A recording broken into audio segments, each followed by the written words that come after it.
Bonjour, je m'appelle Flavien Pantoumaka, je suis un essayiste en cosmologie, c'est-à-dire un cosmologue autodidacte.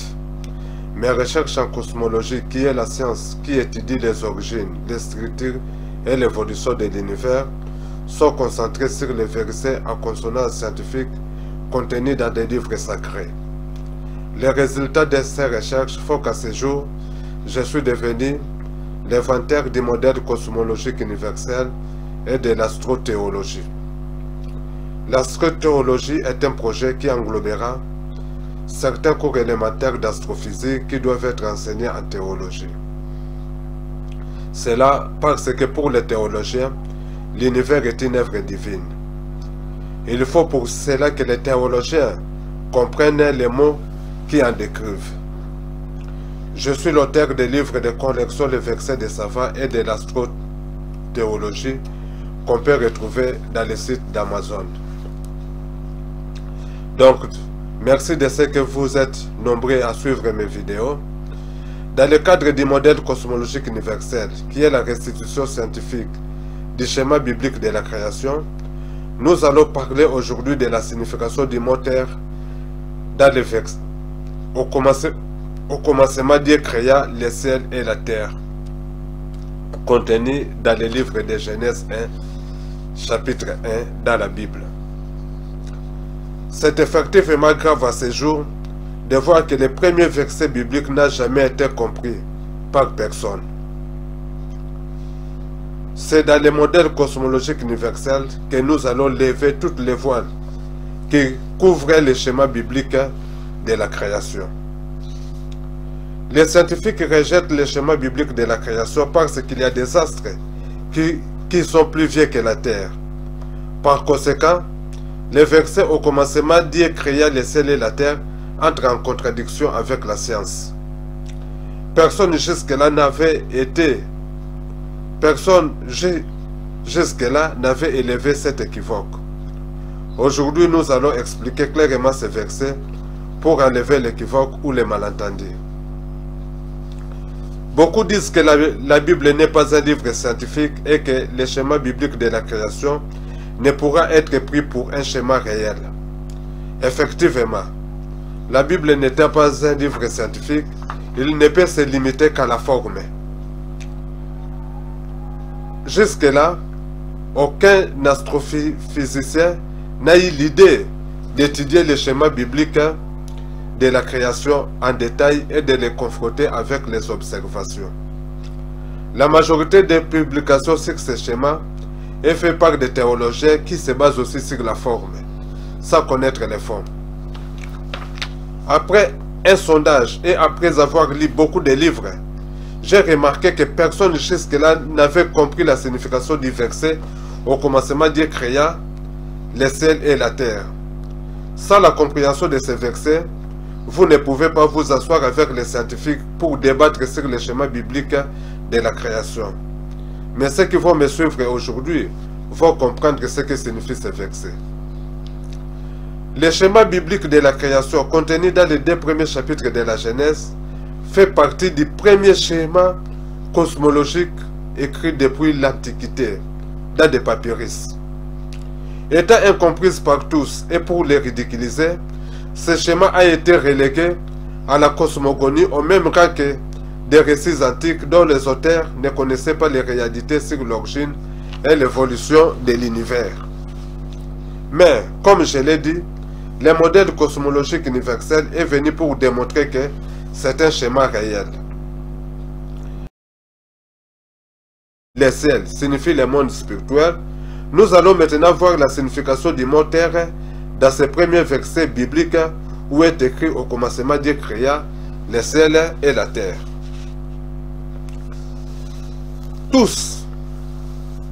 Tout le monde, sans exception, croit que la terre dont on parle dans ces premiers versets signifie la planète Terre. Cela a été la troisième cause du rejet du schéma biblique de la création par les astrophysiciens. La première, avais-je dit, était la méconnaissance de la signification des journées bibliques qui en fait signifiaient des périodes. La deuxième fut la méconnaissance du mot ciel qui représente la sphère spirituelle. Avant de commencer mes recherches sur le schéma biblique de la création, moi aussi je n'avais aucune idée de croire qu'au commencement Dieu créa le ciel et la terre cachés des sphères différentes. Je l'ai découvert seulement en lisant avec attention les versets qui suivent, à savoir que la terre était informe et vide. Auparavant, je croyais que la terre avait une forme dont on ne peut préciser. Certains traducteurs ont même mentionné que la terre était vague, tombant dans la même ignorance que moi. Si nous analysons bien, même la vapeur ou la fumée peuvent être photographiés. C'est-à-dire tout ce qui est visible a et doit avoir une forme.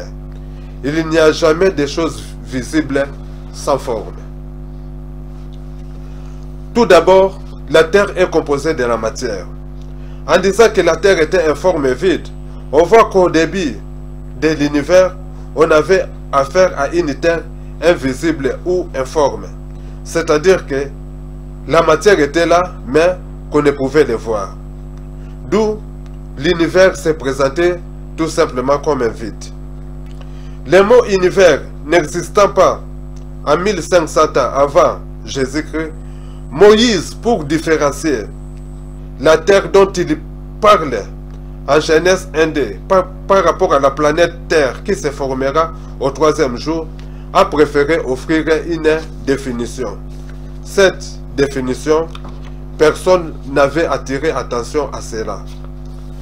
Moïse a défini l'univers au début comme étant une terre informe et vide.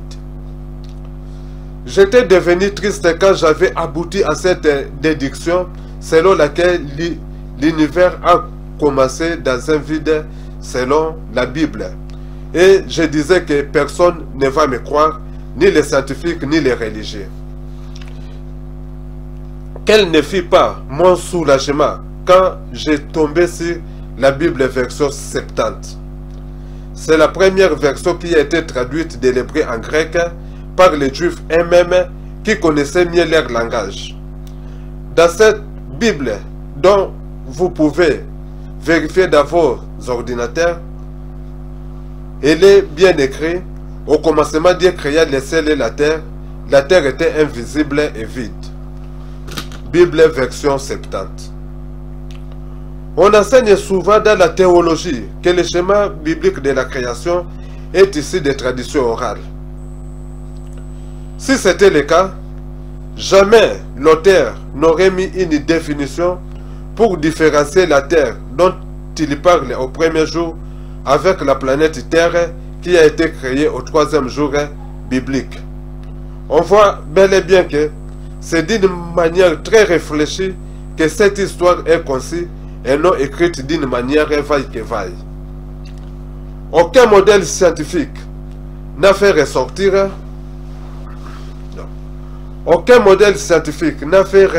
le début de l'univers avec beaucoup de précision comme le schéma biblique de la création restitué dans les modèles cosmologiques universels.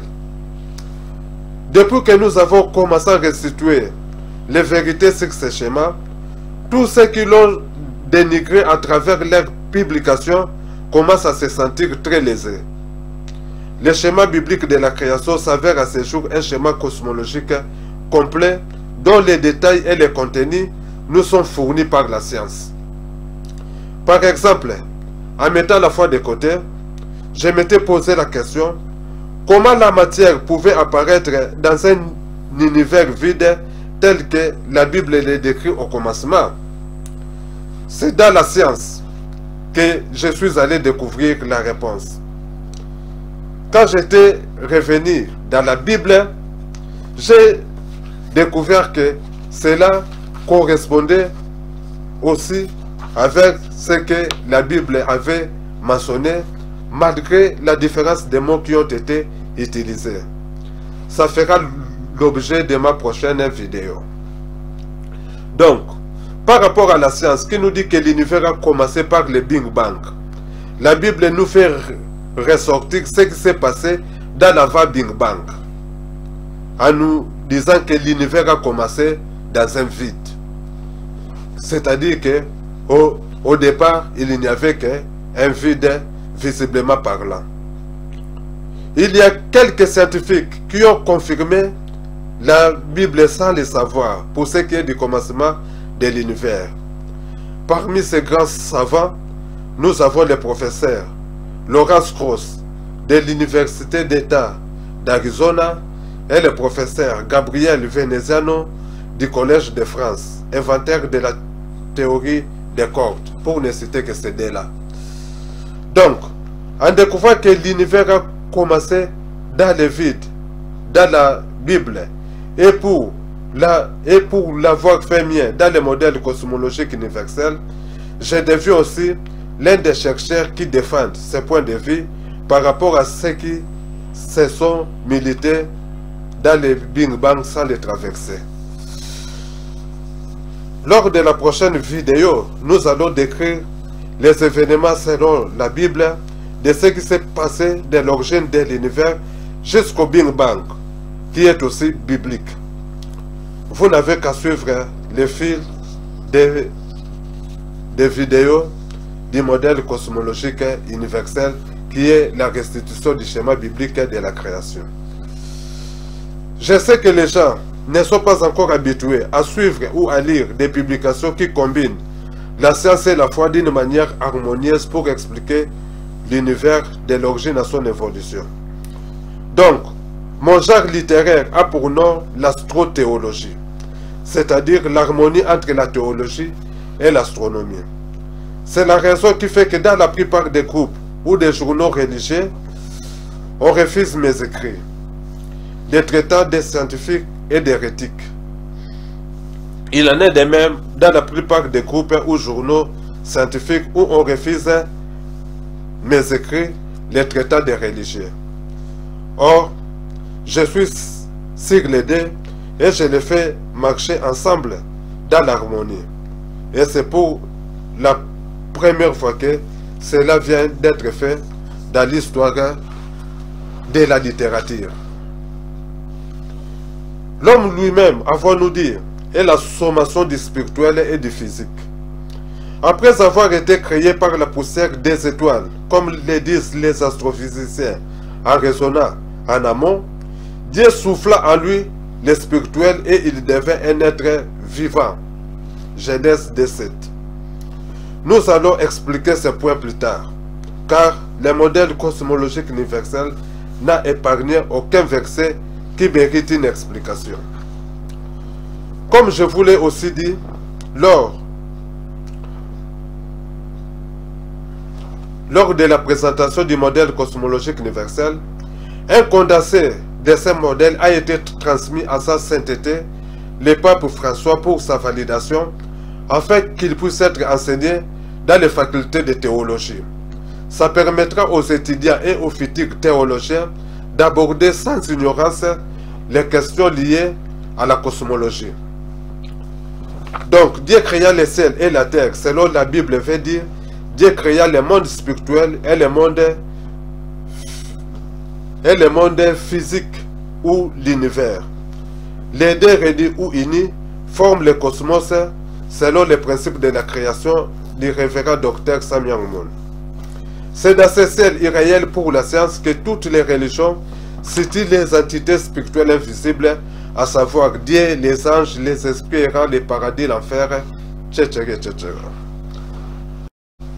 Les mots terre aussi, utilisés dans ces premiers versets de la Genèse, dans la Bible, ne représentent pas la terre que nous piétinons. Moïse a été clair en disant « une terre informe et vide » signifiant l'univers à son début. C'est nous qui avons pensé qu'il s'agissait de la planète Terre. Donc, le problème, ce n'est pas les versets, mais c'était notre mauvaise compréhension de ces versets, comme le disait saint Thomas d'Aquin. En conclusion, si les schémas bibliques de la création devraient être réécrits aujourd'hui, les premiers versets au commencement, Dieu créa les cieux et la terre deviendra. Au commencement, Dieu créa les mondes spirituels et les mondes physiques ou univers. L'univers était invisible et vide. Signifiant que pour un témoin fictif, que l'univers n'a été qu'un vide sans fin ou un abîme à son débit. Selon les modèles cosmologiques universels, ces deux mots, à savoir monde spirituel et monde physique pris ensemble, formaient le cosmos. L'homme ayant en lui l'esprit et composé aussi de la matière du monde physique est un microcosme. Espérons que lors de la révision de toutes les encyclopédies, ces théories seront prises en considération. Voilà l'explication que j'apporte aux scientifiques et à tous les croyants sur les mystères qui se cachaient autour du verset au commencement Dieu créa les cieux et la terre.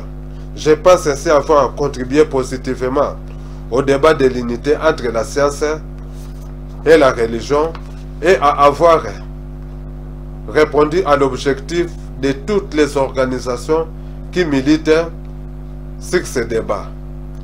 La déduction selon laquelle le verset au commencement Dieu créa les cieux et la terre veut dire au commencement Dieu créa les mondes spirituels et les mondes physiques qu'on appelle l'univers fait partie du modèle cosmologique universel. Avec les livres qui expliquent l'univers selon les modèles cosmologiques universels, vous aurez tous les éclaircissements sur le schéma biblique de la création. Ces livres viennent d'apporter un nouveau souffle dans la théologie et une révolution dans la science parce que c'est pour la première fois que la sphère de la Big Bang est aussi expliquée clairement.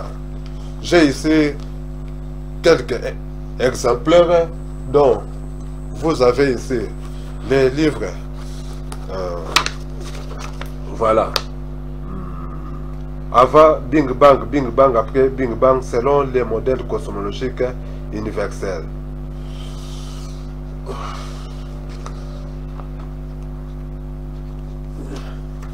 Ici, vous avez les énigmes de l'univers résolus dans les modèles cosmologiques universels.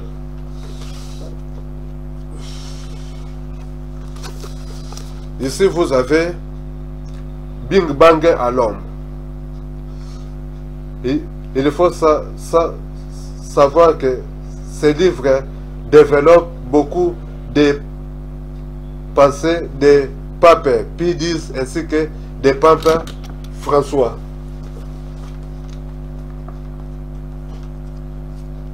Et après, nous avons un livre qui restitue tous les versets scientifiques qu'on retrouve dans la Bible, et ce livre s'intitule De Noé à Barack Obama. Ce livre aborde aussi la situation providentielle du temps présent. Sur le site d'Amazon, tous ces livres sont aussi publiés en anglais. Donc, ces livres sont édités dans la maison d'auto-édition Librinova à Paris, en attendant qu'une édition traditionnelle puisse les récupérer et les redistribuer dans toutes les librairies. Ils sont à vendre sur Amazon en version française et anglaise. Et là, si vous entrez dans le site d'Amazon, dans la rubrique livres, vous saisissez dans la case de recherche Flavien Panzou Mwaka et vous validez, vous aurez tous mes livres qui sont publiés là-bas. Je suis prêt à répondre aux invitations de tous les médias, surtout les médias juifs, parce que le schéma biblique de la création fait partie de la sagesse des ancêtres juifs. Donc, je suis prêt à répondre à toutes les invitations ainsi qu'à toutes les médias, surtout les médias juifs et chrétiens, ainsi que pour donner des conférences aux facultés de théologie. Pour ceux qui veulent entrer en contact avec moi, mon numéro WhatsApp est plus 243 qui est le numéro de la RDC, plus 243 qui est le numéro de la RDC, donc plus 243 82 17 22 977, plus 243 82 17 22 977. Mes emails sont flavienfanzou@gmail.com ou bien fanzouflavien@gmail.com. Flavien Panzou, Panzou avec PHA. Les Français lisent flavienfanzou@gmail.com ou fanzouflavien@gmail.com. En attendant de passer à la prochaine vidéo qui nous dévoilera